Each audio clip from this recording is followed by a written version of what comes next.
Oi, pessoas lindas, tudo bem? Seja bem-vindo aqui ao canal Pérola Diária, Encaixando as Peças. Meu nome é Lucélia Melo.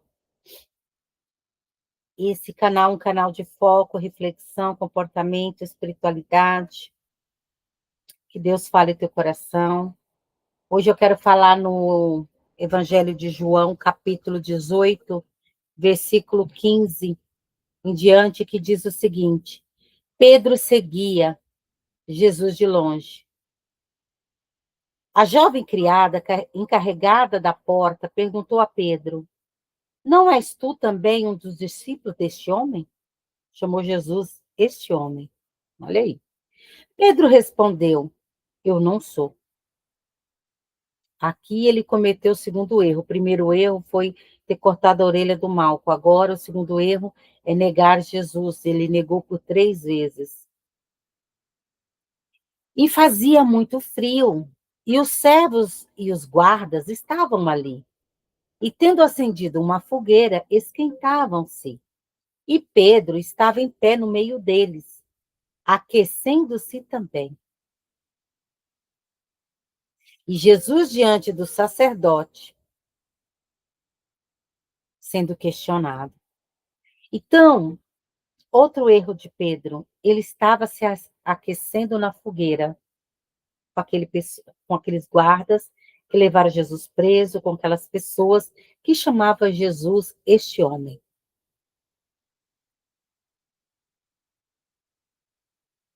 Então, pessoas... Ai, meu nariz está coçando. Então, pessoas, aqui fala de quando Jesus foi levado preso. E ele estava sendo interrogado por Caifás, por Anás, pelos saduceus e fariseus. Pedro, mesmo de longe, Pedro estava seguindo, estava observando Jesus de longe. E aí Pedro estava junto à porta, e a mulher que estava guardando a porta abriu a porta e deixou Pedro entrar. E fez uma pergunta: Você não é um deles? Você não é um dos discípulos dele? Vê aí a tentação. E Pedro: Não. E aí o que Pedro fez? Pedro foi se aquecer lá na fogueira, junto com eles. Sabe quando você está no lugar errado ou com pessoas erradas? Porque vai vir a tentação. Virá a tentação. E Jesus já tinha avisado para ele. E só que ele estava ali no meio deles, se aquecendo junto com eles. E no Salmo 1, pessoas, fala que bem-aventurado o homem que não anda segundo o conselho dos ímpios, e nem se detém no caminho dos pecadores, e nem se assenta na roda dos escarnecedores. Pedro estava lá se aquecendo no fogo com eles, com pessoas que chamavam Jesus este homem, pessoas que amarraram Jesus, bateram em Jesus, levaram Jesus preso. Não tinha temor. Eram ímpios. Então, com quem nós temos andado? Quem as pessoas com quem eu tenho andado, com quem eu tenho ouvido os conselhos de quem? Eu tenho me assentado com quem? Não estou dizendo que não existe bons conselhos, existe. Mas de quem está vindo os conselhos que você está ouvindo? Como que é a vida dessa pessoa que está te aconselhando? Essa pessoa é uma pessoa de fé? É uma pessoa de boa índole, de boa reputação? Ou é uma pessoa ímpia que não tem temor? Porque assim como você pode receber um bom conselho, você também pode receber um mau conselho. Com quem você tem andado? Porque a palavra de Deus diz: me diga com quem tu andas e eu direi quem tu és. Hum?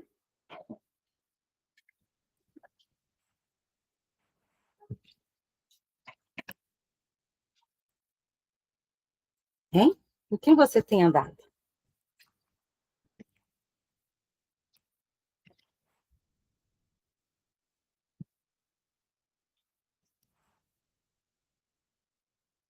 É uma boa pergunta.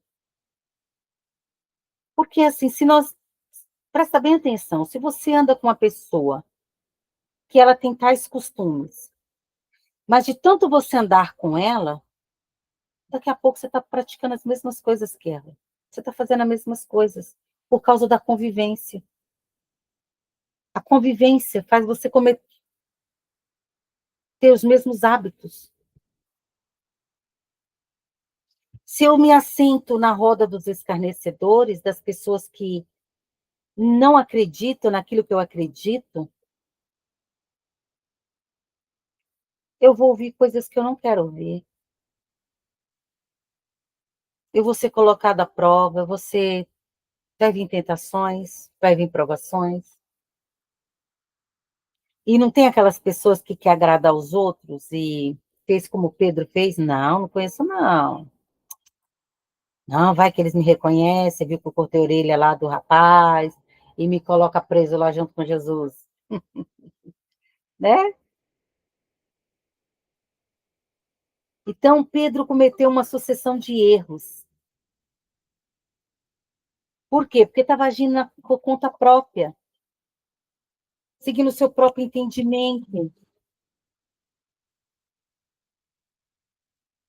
E Jesus já tinha falado para ele, porque ele falou assim: ai, Jesus, o senhor falou que vai morrer, vai ser pregado numa cruz? Não, senhor, eu vou contigo até a cruz, se for necessário. Jesus falou assim: ó, Pedro, essa autoconfiança sua, mas, Pedro, ainda hoje eu te digo que você me negará 3 vezes antes que o galo cante. E Pedro negou 3 vezes. E o galo cantou. Quando o galo cantou, ele lembrou da palavra. Até então, ele não lembrou da palavra. Estava tudo acontecendo e ele cometendo erros sucessivos. Ele não lembrou da palavra, mas na hora que o galo cantou, ele lembrou. Jesus falou comigo. Irmãos, presta atenção. Deus, ele é tão maravilhoso, ele conhece as nossas fraquezas, nossas falhas, que a palavra dele chega antes. De alguma forma, ele faz a palavra dele chegar antes de nós. Ele fala antes das coisas sucederem, antes das coisas acontecerem, para que a gente se prepare. Mas às vezes a gente está tão autoconfiante como Pedro estava, que achava que estava pronto, que estava preparado, mas na verdade não estamos.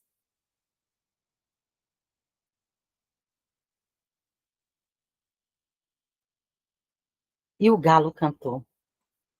E Pedro olhou para Jesus e lembrou, ele tinha falado comigo que o galo ia cantar e que eu ia negar, e eu neguei.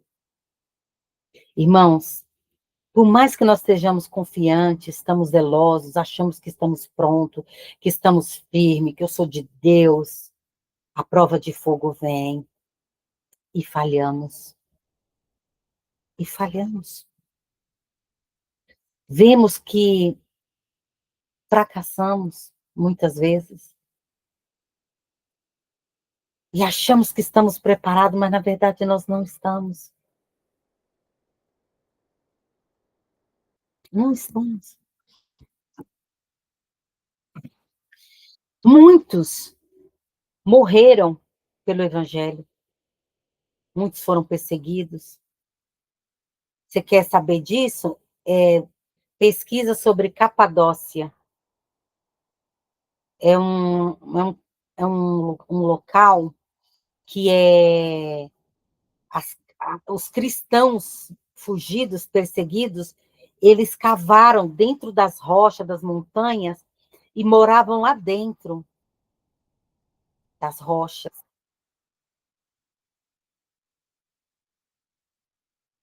Isso eram os cristãos que eram perseguidos, moravam dentro das rochas, porque eram perseguidos, não tinham direito de morar nas suas casas, seus bens eram saqueados.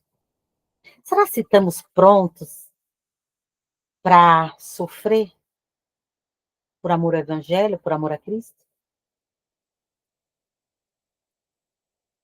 Como nossos irmãos nigerianos, né, que muitos foram mortos recentemente, mais de 7.000 mortos.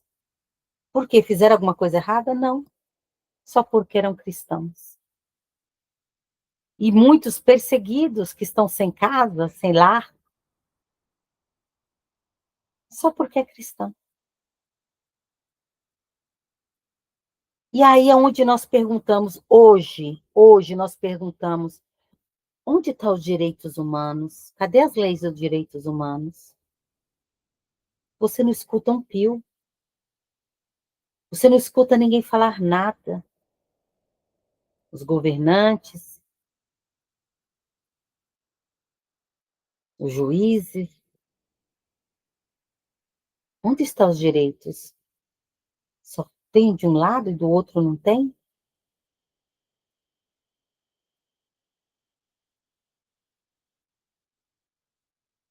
Será que estamos preparados mesmo? Veja na China, igrejas estão sendo fechadas, pastores presos. Tem uma igreja chamada Zion,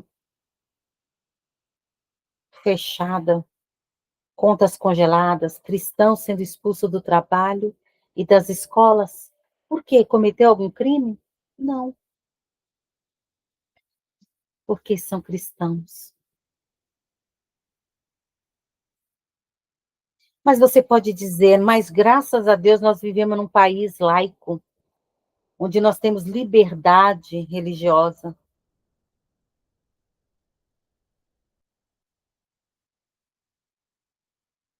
Mas nós temos que observar a igreja. Nós temos que observar, amados. Graças a Deus nosso país é laico, mas a gente nunca sabe quando isso vai chegar. Porque aconteceu na época de Cristo, aconteceu na época de Lutero, sempre aconteceram e está acontecendo hoje, continua acontecendo. O que nós suportaremos por amor ao Evangelho, a Cristo? Muitos se tornaram mártires por causa do Evangelho. Mas se a gente for ver também, os perseguidores também acham que tem uma causa, que eles estão fazendo um bem, que eles estão fazendo algo nobre. Lembra de Saulo? Saulo perseguia a igreja, prendia, matava, porque ele achava que também estava fazendo um bem.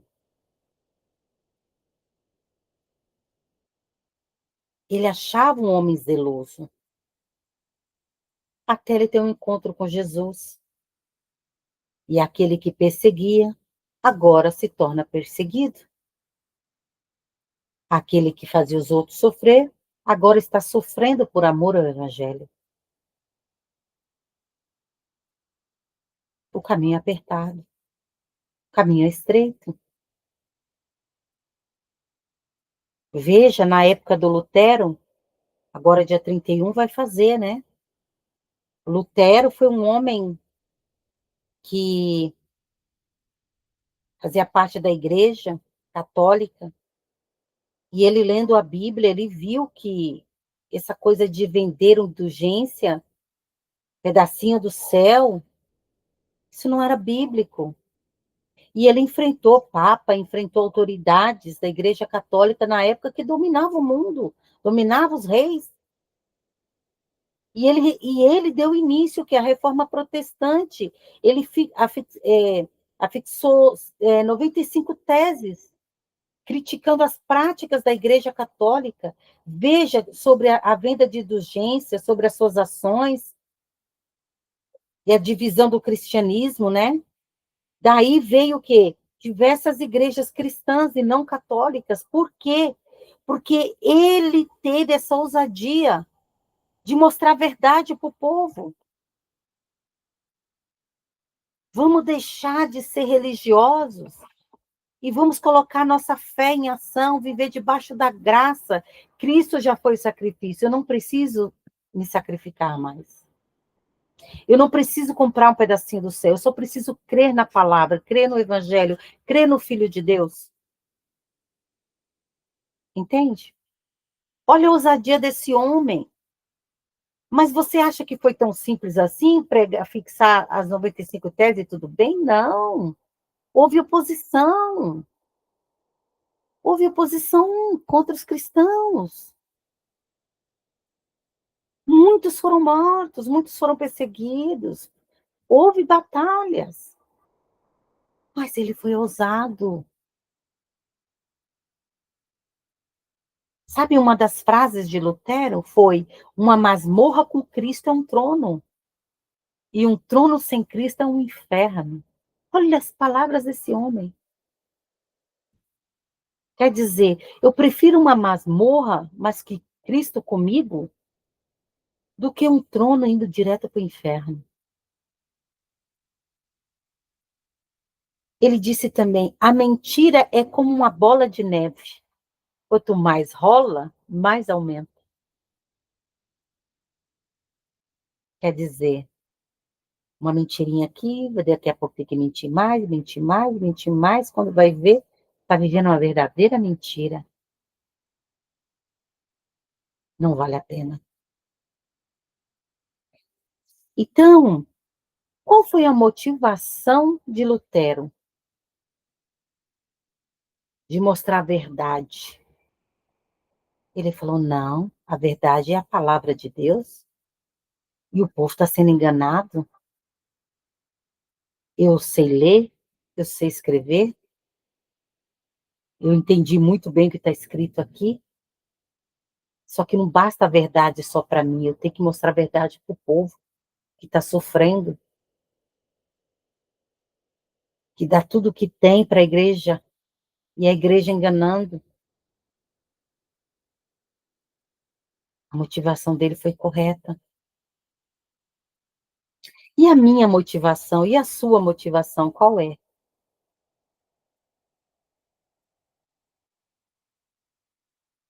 Caifás e Anás eram zelosos nas suas posições como sacerdote.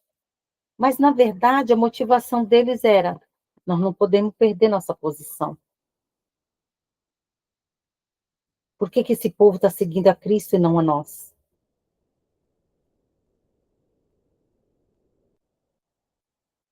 O Saulo também era zeloso com a fé dele, com a religião dele, até que os olhos dele foram abertos e ele viu que ele estava errado.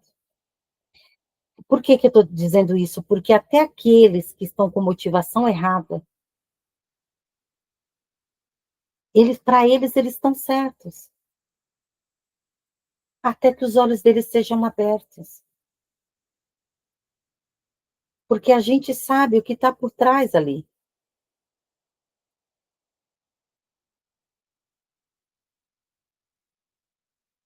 Que o nosso zelo seja ajudar as pessoas, mostrar a verdade para as pessoas, levar o conhecimento bíblico para as pessoas, mostrar para as pessoas que existe um destino que nos espera, e esse destino está na mão de cada um de nós, porque a decisão é de cada um. Mostrar a verdade, mostrar que tem saída, mostrar que Jesus não morreu em vão, ele morreu para nos reconciliar com Deus. Hoje eu não tenho que fazer sacrifício, hoje eu não tenho que subir não sei quantos degraus de escada de joelho, eu não preciso pagar promessa hoje. Eu preciso só crer na palavra, crer no Filho de Deus e obedecer. Eu não preciso mais de sacrifício. Jesus fez o sacrifício no meu lugar e no teu lugar.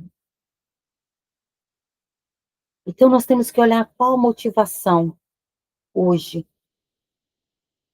Quais são as minhas motivações?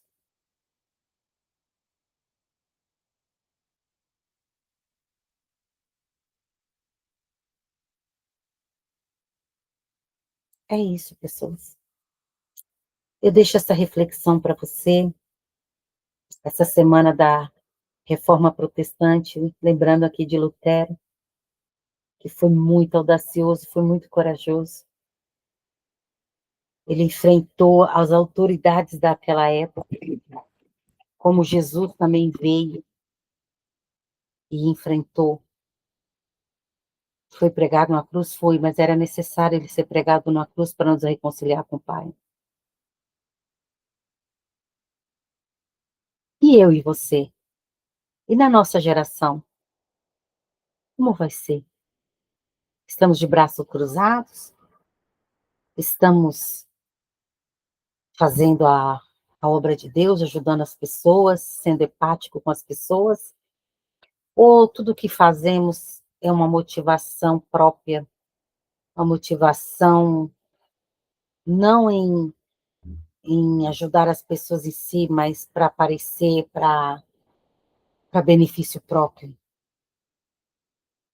Nós estamos sendo zelosos para com a obra de Deus ou estão com motivação errada? Nós temos que observar tudo isso. Será se estamos preparados para sofrer pelo Evangelho? Para suportar as afrontas? Na verdade, nós estamos como Pedro. Achamos que estamos, mas não estamos. Porque Jesus disse, sem mim nada podereis fazer. Sem Ele nada podemos fazer. E eu deixo essa mensagem no teu coração, nessa tarde. Que Deus te abençoe, que você reflita mais sobre isso. Eu estou sendo zelosa no quê? Quais são as minhas motivações? O que eu tenho feito pelas pessoas? O que eu tenho feito pela obra de Deus? Quem é minha referência? Quem eu tenho imitado? Reflita sobre tudo isso, porque nós temos que fazer a diferença nesse mundo, né? Nós temos que abraçar as causas nobres, mesmo que padecemos, que sofremos, que perdemos, mas as causas nobres nós temos que abraçar, nós temos que vestir a camisa, e uma delas é o Evangelho de Cristo. Que Deus abençoe sua vida, fica com Deus, ó, beijo no coração.